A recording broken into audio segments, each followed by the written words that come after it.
Jess. Hey Rachel. How are you? I'm great. How are you? Great. Thank you so much for being here today. Thank you for having me in. I've been so excited to finally get in with you. So I want to start off by asking you, while I prepare the glue, where did Lola Lash come from? Because your name's Jess. My name is Jess and I named the business Lola Lash. It's actually a really nice story. So my beautiful grandmother was named Lola and she is from Catalonia. So is my mum. Oh. Yeah, I'm half Catalan. You wouldn't think it. Is that Spanish? It's a nation in Spain. So Catalonia, it's like mostly kind of known as in Barcelona and Girona and stuff like that. Have you heard of it? Yeah. Yeah. So that's where my mum comes from, and obviously subsequently my grandmother. And when I was starting the business, I was dealing with that, and then on the side, my grandmother was like super sick and she wasn't well for a very long time. And I found myself kind of whenever I would go to call her, I would be thinking like, okay, is this the last time that we're going to be speaking? Because obviously the distance, and it was during COVID and all that. And I found myself kind of asking, how do I keep her name alive and her legacy? And she was such a beautiful, strong woman that I kind of fitted to name the business after someone so beautiful and strong. And that's kind of the ethos of my business. It's always at the forefront of my brain. You know, every business decision I make, it's about kind of, I bring my grandmother through it all. So yeah, no, she raised 3 beautiful, strong women. And then my mum raised 3 beautiful, strong women. And I feel like I like to think that my clients come in and I make them feel that way as well. So that's where the name came from. I love that. You were obviously very close to your grandmother. Yeah, we were. Yeah, we spent a lot of our childhood with her. Grandparents are like one of the most special relationships like anyone can have in their life. That is so beautiful. And it's such a nice way to keep her alive. Because, she was passing and then my business was starting and it really just felt natural. It just felt like the perfect time. And like it's so funny, like clients come into me, like a new client, and, you know, they'll be like, "Hi Lola, nice to meet you." And like, I have to correct them. I don't want them to feel the embarrassment going forward, but like, I don't want to correct them because a part of me is like, well, look, there's my grandmother's name staying alive the way I intended it to. So at this stage, I feel like it's another persona for me being called Lola. I love it. I love it. Yeah. I love it. So today on Get On My Lash Bed, myself and I was about to call you Lola. Myself and Jess are actually going to be doing something a little bit different today. I'm not going to be doing her eyebrows. We said because we're both lash artists, why don't we bring our lash trays together from our different brands, and we're going to make fans today. So I'm going to use the new Lola Lash, the Cocoa Collection, and Jess is going to use our RS Beauty Dublin Volume Lashes. So before we get started, here is your beautiful Cocoa Collection. Congratulations on it, by the way. Thank you so much. I have been using these and they are amazing. I love the colour, I love the texture, I love the silkiness. Thanks, gal. I love them. Tell me a little bit about them and how they came to fruition. So I was always a black lash gal, like most people are. It's just the OG. And I found that a lot of my clients, like the way TikTok works, it's just like there's trends and trends and trends. And brown lashes were becoming huge on TikTok, and I always loved brown lashes. And my clients were starting to kind of say, you know, I'd like to get them. And I was like, you know what? I don't actually think I'm into black anymore. I think I'm going brown. And I wanted to just create a lash that could be somebody's new OG lash. It doesn't have to be black and brown. It could be like you just stock brown. Because I although it is a trend on TikTok at the moment, like I think it's here to stay. I don't think it's a trend at all. Completely. Such a big percentage of my clients have changed to brown and they're like, I can never go back. No, I'm the same now. I can't go back either. So the way I don't even I don't reach for my black ones anymore. Like I just stay with the brown. So now I find it like in the client consultation process, I'll ask the question like, are we doing black or brown today? I would have never asked that if it wasn't for the kind of the demand of people coming in asking for brown. So no, the best thing I've ever launched, and they're amazing. They're a huge crowd favorite, and I'm so excited to use yours. Isn't it like looking at your child? It is like looking at your child. It is completely like looking at your child. Little sisters. What length do you stock them in? I stock them in 7 to 13. 7 to 13. Yeah. And is that like the norm for what the length you would use on your clients? I'm a 7 to 11 kind of gal. So I don't usually go any longer than 11 unless specifically like they're looking for something with a bit of length or a bit of width. Yeah. But like a standard set of lashes for me usually wouldn't go beyond an 11. And I think you can make 11 look really long with absolutely. a 7 thrown into the inner corner. Yeah. Like the gradual effect from 11 to 7 is huge. Yeah. I'm the exact same. So with our volume fans, we only actually stock them in 8 to 12 because they're the lengths I use the most. Yeah.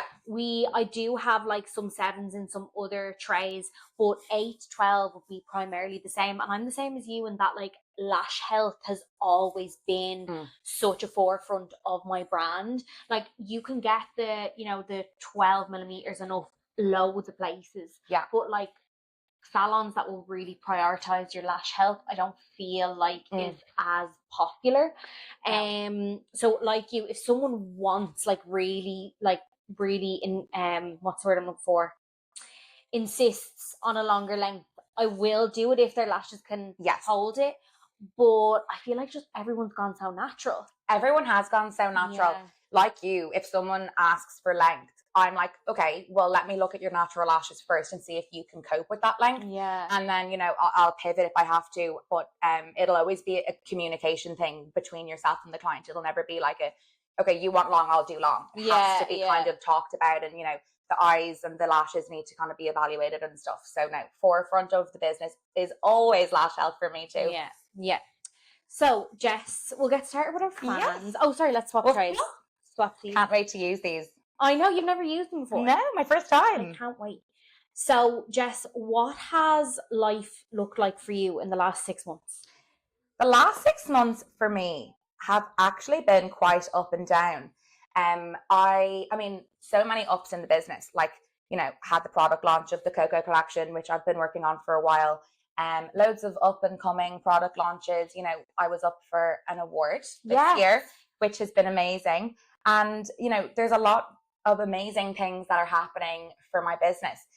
And it's just funny because when you look at all the wins in your business, you sometimes, they kind of oversight what's going on in your personal life. And you could be having the worst year, the worst time in your life, and you still have to show up on social media and be public and present. And I found that specifically hard this year. My poor boyfriend's dad passed away in February. Oh, I'm so sorry to hear that. Yeah, it was such a shock.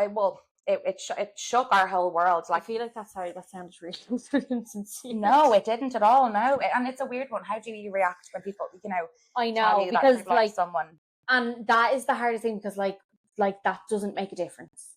Do you know? It doesn't. It's a nice. The condolences are lovely, but it doesn't take away like any of the pain.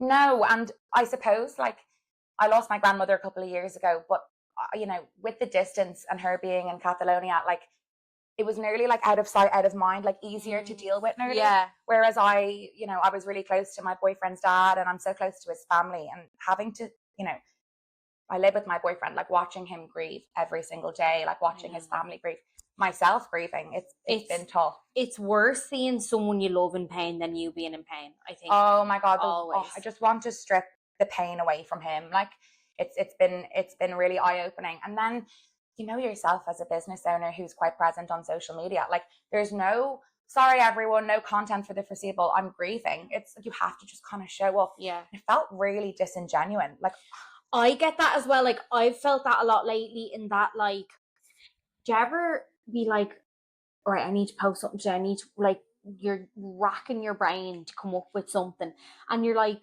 I don't have anything to post today. No. So there is nothing. I have no creativity today. I have nothing to give to the world today. Nothing. And then you have the guilt of like, well, everyone else is posting and like I should have a story up today, even if you have nothing to talk about. Yeah. So I found myself like lagging a lot with social media this year because I have this constant like guilt of like, I have this constant guilt of like how how dare I go on and pretend, like announce my product launches. Oh, I'm up for an award. Like everything is so great when, you know, we're going through something really devastating in the background. And it really did shake up my world this year, I have to say. So it's been, the last 6 months have been up and down. Yeah. However, lots of wins for the business. Yeah. And you know, How is your boyfriend doing? he's the strongest person I know. Like watching him go through this, every single day I'm like, you are my inspiration, because you know, you're forced to think about how you would deal with that situation. And he's so strong. He's so strong. And I do feel like I'm strong for him as well, but it's tough. It is tough. It's so hard. And I remember, like, when all, like, the closest people I've ever lost me have been my grandparents. And I always remember, like, I think it's mad, like, that week of, like, the funeral, it's so intense. You're honoring them. You're talking about all the good memories you have. And then, like, the next Monday comes and the world just goes on.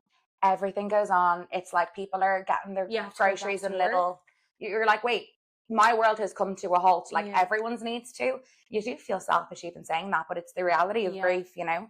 But I have to say, my boyfriend is someone who sees the glass half full. I was going to say, he doesn't even see the glass half full. He sees the glass. The glass could have this much in it, and he sees it like overflowing. He's the most positive person I know. So no better man to be dealing with it, honestly. I love that.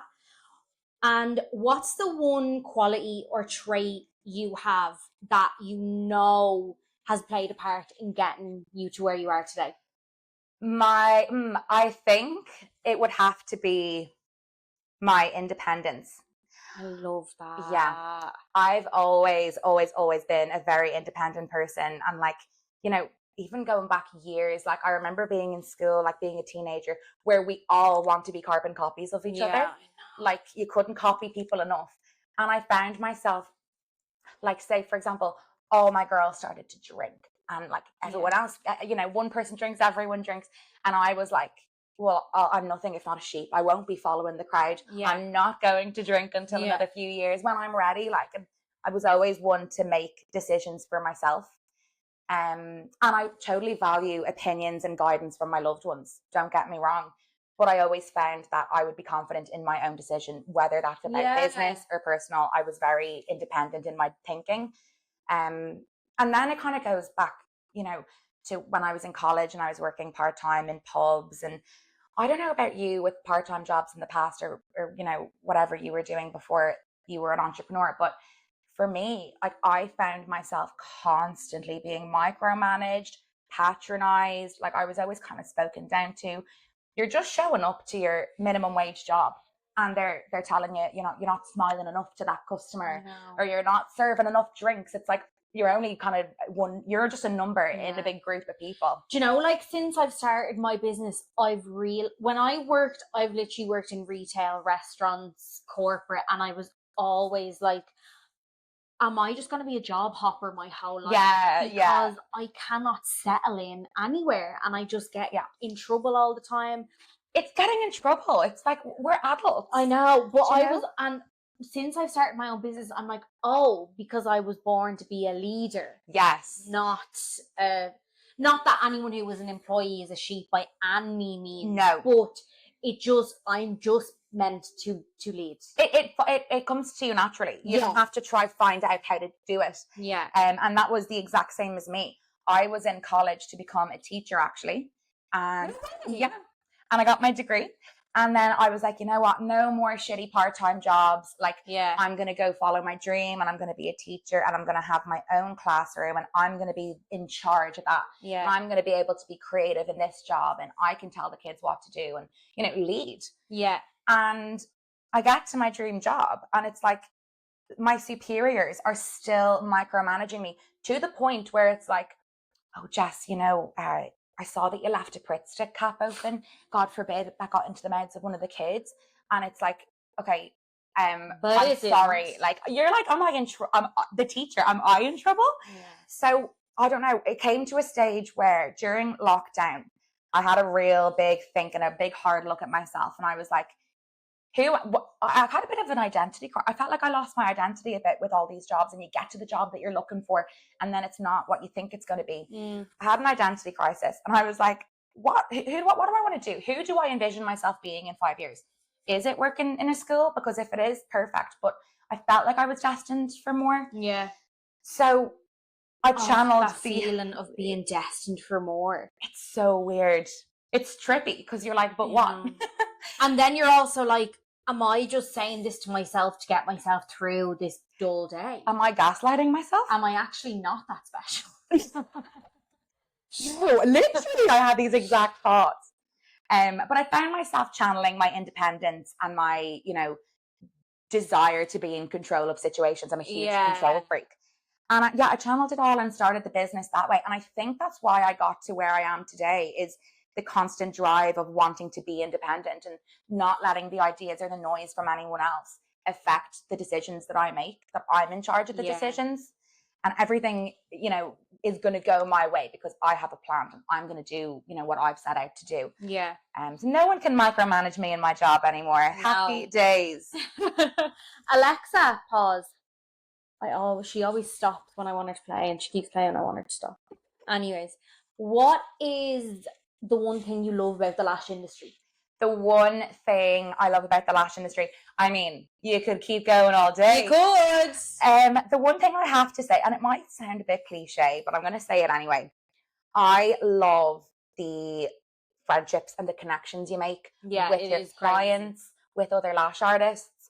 Like, you get to be self-employed and work for yourself on your own.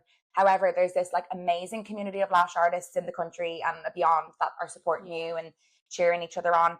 And then the client connections you make. Like, I always think this, whether it's someone coming in for lashes and they just want to zone out and pop a podcast in and, fall asleep, they feel safe to do so in your presence. They trust you enough. And then on the other hand, it's like the next client could come in, 2 coffees in hand, wait till I tell you about my weekend. And, the 2 experiences are so different, but the connection with both is the same. It's mad. Like, I had a client in today and she's been with me for years and she's getting married this weekend. And we've been talking about her wedding for over a year and a half. It's mad, isn't it? And I was like, she was walking out the door and I said, the next time I see you, you're going to be a married woman. Like, wild. We've been talking about this for a year and a half. Like, it's this so wedding. Special. Like, it's crazy. I actually went to one of my clients' weddings. Yeah. We became friends from, me doing her lashes. And when she invited me to her wedding, plus my boyfriend, included as a +1, which she did not need to do. I was like, oh my God, that just kind of proves the connections that this job can bring. Crazy. It's wild. So that has to be my favorite part. Yeah. Building connections and, being there for loads of milestones with your clients. Yeah. And seeing them overcome things, getting mortgages, leaving toxic relationships, getting the job they've always wanted, the milestones and getting to be part of that. I think it's so special. That is so, the way you said leaving toxic relationships, when any of my clients come in, they're like, I'm single. I'm like, yeah. And you don't want to have any kind of biases towards it when you're actually there in the relationship. But you're like, yes, queen, you deserve the world. What is the one thing you don't like about the lash industry, if there is anything? There's one thing. Oh, tell me. Yeah. And I wonder if it's the same as my thing. Could be. I don't know. We'll have to find out. I hate the stigma that comes along with being a beauty therapist or a beautician. Yeah, I know what you mean. I don't know if you've experienced this, but I found, especially at the start of my journey as, a business owner, and I've marketed my business, I've gotten all the clients in myself. I found that people were saying this to me a lot. They'd be like, oh, this is lovely, a few quid for yourself and a few mixers. And I'd be like, oh no, because this is actually my full-time career. Or they'd say things like, oh, weren't you in college? Did that not work out for you? Yeah. And it's how come beauty is something to fall back on? How is it not viewed as this career as valid as the next? I found a lot of kind of secret judgment, or kind of, oh, she's gone to do beauty, so teaching must not have worked out. Or do you know what irks me so much? What? It annoys me so much when and it's never like clients or anything. It's, do you know, if you're ever at, like, say, an event, because it has happened once or twice, and someone's like, "Oh, are you the beautician?" Oh, I'm like, oh no, I'm actually Rachel. No, I'm actually 10 things. She will We'll go through the list. I am a social media manager, like business development manager, or like a product developer, website designer, receptionist, administrator, like everything you are. And they're just like, oh, you're the one that does the lashes, and you're like, Yeah, I from know. and you don't want to start being like, well, actually, I do. You know, you just want to kind of be like, yeah, perfect. But it is so funny. Like, and I was still in college when I first started doing lashes, and the amount of people that would be like, "Oh, that's a nice bit of pocket money, isn't it?" I'm like, "What is it? Is it? Because I'm out here spending a lot of money on making this the best experience for my clients. €700 on a chair, so Literally, is it a nice bit of pocket money?" I respect anyone's profession. If you get up every morning and you're there scrubbing the floors of fast food restaurants, like you are out there making an honest wage. Absolutely. So why is there this like, oh, you do lashes? Oh, nice. It's like, why is it like because I'm in a corporate job, or because I'm a manager here, or because like that you feel like the authority to say that to me, or to patronize, or to make it even out to be like this is a hobby. It's not, like, it's the real gig, and they don't want to see that. That's their problem, you know? So I do hate that about the industry. I love that. I love that. The industry as a whole, not so much the lash industry. Yeah, absolutely. Absolutely. And it is like that whole thing of like, it just needs to die. The whole thing of like, oh, if you're a beautician, like, you know, up until a couple of years ago, if you were like a beauty therapist, you were thick. Like, Yeah. It's like, oh, sorry about that. no. They were like, yeah, it would be like, oh, so you just went into beauty after school. Yeah. You didn't get the points, or so, like something stupid like.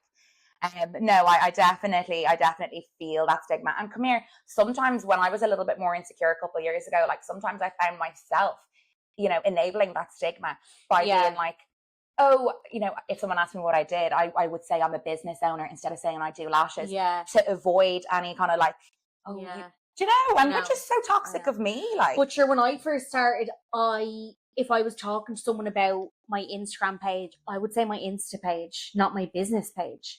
Yeah. Like, I would feel embarrassed to say my business page, because when they find out I'm talking about a lash page, I didn't, and that was, they wouldn't have even probably thought that. That was that was coming from me, like. Your self-limiting beliefs, and you're kind of being like, maybe the noise is right, maybe this is just and you, like, if it is just lashes, so what? Like, that should be enough for anyone, you know. What is your go-to ideal lash map? If you could only do one lash map for the rest of your life on every client, what would it be? Every client. Okay, so I would choose a C curl. C curl till I died, to be completely honest. I love a C curl. Think it suits everyone. It's the safe curl, I like to call it. Yes. You're kind of guaranteed the better retention because of the flatter base, all that. I would choose 0.15. Okay. So for anyone who doesn't know what 0.15 is, that's a classic lash. So we're going classic. We're going classic in C curl. I'm choosing lengths 8 to 11. And I'm going to choose brown. I think I'm going to choose brown as my go-to. The Cocoa collection. Specifically the Cocoa collection. And I choose the mapping of a natural sweep. I think it's safe. It suits everyone. You can't really go wrong. You know, the way a cat eye can really drag someone's eye down. Or oh my God, I rarely do a cat eye. And if I do, it's like I do the longest length to like maybe 10 lashes from the end, and then go back in with like a 9 or a 10 to taper it. Because for anyone literally over the age of 25, it just like swoops. And it literally, your natural decline in your eye, like, and sometimes when you're explaining that to a client who's looking for a cat eye, you're like, it could make you look droopy. And they're like, do I have droopy eyes? I'm like, no, but it could give you that. You will. Yeah. Unless I take action. So natural sweep, brown, C curl, for sure. Who is your biggest inspiration? My biggest inspiration. So I've got like loads of the small inspirations in terms of like lash experts in the field who've been doing this far longer than we have. They walked so we could run, kind of thing. Yes. In the States and all Canada. the girls that did classic lashes for like 15 years and no one gave a crap. 100%. And the ones without even having to name them. And I also listen to like loads of inspirational podcasts, and I take inspiration from a lot of places. Yeah. However, I actually think if I'm talking kind of for my whole life, I think my biggest inspiration would have to be my parents. I was so lucky to be brought up in a house where like there was no dream too big. Yeah. It was, oh, you want to do that? Okay, cool, let's see it through. Yeah. There was no like, oh, well, maybe study very hard and, become a lawyer. It was never that. It was just, oh, I love that. Yeah, like there was nothing I couldn't have gone to my parents about and suggested that they would have laughed at, that they would have maybe raised an eyebrow at. It was just, how can we support you? How can we cheer you on? My dad has been an entrepreneur his whole life. And, my mum was always there right by his side, supporting him. And honestly, to grow up in a household where, one of your parents is an entrepreneur, and like being young enough not to know what their struggles were, but seeing the trials and tribulations kind of unfold. I saw my dad and my mum, like they'd pivot, or they would change their mindset or change how they approached the situation, and they'd come through stronger. And it raised a family of people who did not quit. Like now, yourself in business, when something knocks you down, then something else knocks you down. You can't go to your HR manager. No. There's nothing that you can do except change your mindset, approach it in a different way, see it in another light, and find a way out of the problem yourself. And my parents definitely instilled that in me from a young age. I love that so much. And I was only talking to someone about this the other day. I was saying, like, when I have a bad day in business or personally, like, that's one thing. And then I always think to myself, like, imagine I had to go home and there was 3 kids waiting for me to be like fed. So true. Like, I have the luxury that like I can be completely selfish. Yeah. That, like it's amazing. I don't want to say I don't know if I could do it. I'm sure I can, and I'm sure I could, and I'm sure you could. Mm-hmm. But my God, it makes it a lot harder. It does, and energy feeds. Like if you come home as a parent having a bad day, like that does feed into your children, and your children are then kind of feeling the hostility. Whereas with my parents, it was, they had a bad day, but they'd nearly just talk through it at the kitchen table as if it was nothing. They'd include us all in it. And sure, we were young, we didn't know what the hell they were talking about, but they always included us in the picture. And honestly, it did raise me to be someone who is independent and can think for themselves. And I don't need to rely on outdoor or like anyone else telling me, oh, I think you should do this. It's like, no, I've got myself into this issue. Let me kind of, get my way out of it. And I'm sure your parents, so many times when, say, you and your siblings were younger, were like so grateful for, that energy that a child has. Sometimes they can be such a distraction after you've had a hard day. 100%. Oh, I'm sure. I'm sure if I sat down and asked my parents that, like, they would have the stories for you like that. We might have cheered them up, or we might have made their day worse, who knows. But no, I have to say, even with all the like inspirational podcasts and inspirations within the lash industry that I always go back and say I could never have come this far if it wasn't for the way my parents raised me. 100% I give credit to them. I love it. How are you getting on with the lashes? I am talking so I can't focus. I love that. I'm like, I don't know what the hell I'm doing. You're doing amazing. So to finish off, last question, I want to ask you, what is your favorite or the best life lesson you've ever learned? The best life lesson I've ever learned, you know what it is? Mel Robbins? No. Mel Robbins. Okay, she's like she's a podcast. She's like a motivational speaker. Okay. I heard this theory from her first. I see it circulate in social media all the time now, so I'm sure a lot of people listening to this will know it. However, I'll explain it to you. Have you heard of the let them theory? No. Oh, where have you been? Oh my God, I feel so left out. So the let them theory goes by, okay, if your friends all want to go out for brunch and drinks and they don't want to invite you, let them. Or, if the person you're dating or the person you're seeing is not looking for a commitment and you are, let them.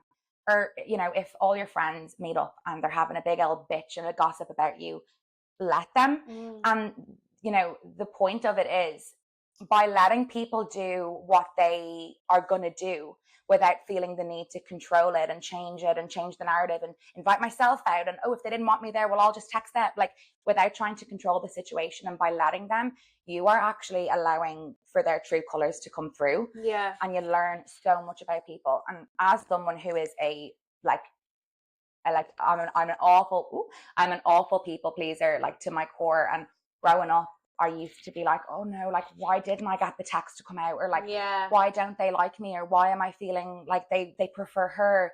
You know, all those questions would come up, and I would then try to change myself, or, you know, push myself into a situation that I didn't fit into. Yeah.